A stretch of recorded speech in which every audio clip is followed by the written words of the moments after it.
G Tamil தொலைக்காட்சி நடத்தி கொண்டிருக்கும் சரிகமப நிகழ்வில் சுவிஸிலிருந்து கலந்து கொண்ட சாரங்கா அவர்கள் அருமையான பாடலுடைய இன்று பாடி அசத்தினார்.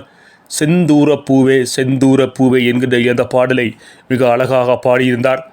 ஆனால் மேடையில் சிறப்பாக பாடியிருந்தாலும் கூட நடுவர்களான சைந்தவி அவர்கள் சரணத்தில் சில இடங்களில் அவர் தவறு விட்டு உள்ளதாக தெரிவித்திருந்தார்.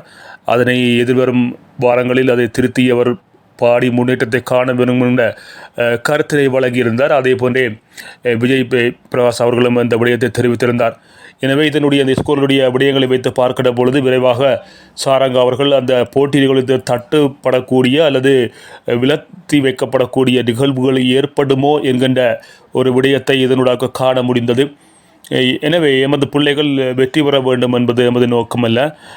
வெற்றி பெற சந்தோஷமான இது கடினமான ஒரு போட்டி நிறைந்த ஒன்றாக காணப்படுகிறது. திறமையாளர்கள் ஏராளமானவர்கள் இருக்கின்றார்கள். அவருடன் போட்டியிடுவது என்பது சாரங்கா பொறுத்தவரை கடினமான ஒரு விடயமாக காணப்படும். எனினும் இறுதி வரை அவர் பாடினால் அது போதும் என்ற ஒரு நிலைப்பாடு எம் தமிழர்கள் மத்தியில் காணப்படுகின்றது.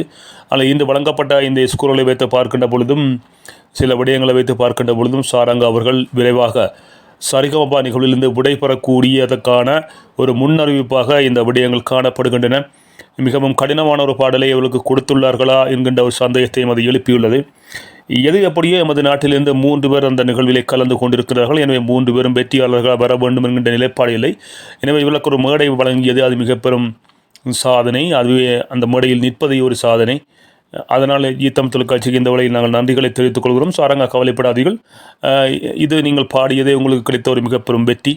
அதுவே போதுமானது. நீங்கள் மக்கள் மத்தியில் சென்றடைந்திருக்கின்றீர்கள். எனவே எதிர்வரும் காலங்களில் உங்களை எதிர்காலம் சிறப்பான வகையில் மலரும் என்பது நமது கருத்தாக இருக்கின்றது. அதுவரையில் கவலை விடாமல் தொடர்ந்தும் பயணியுங்கள். உங்களுடைய அடுத்த நிகழ்விலே நாங்கள் சந்திக்கும் வரை விடைபெற்றுக் கொள்வோம். நன்றி, வணக்கம்.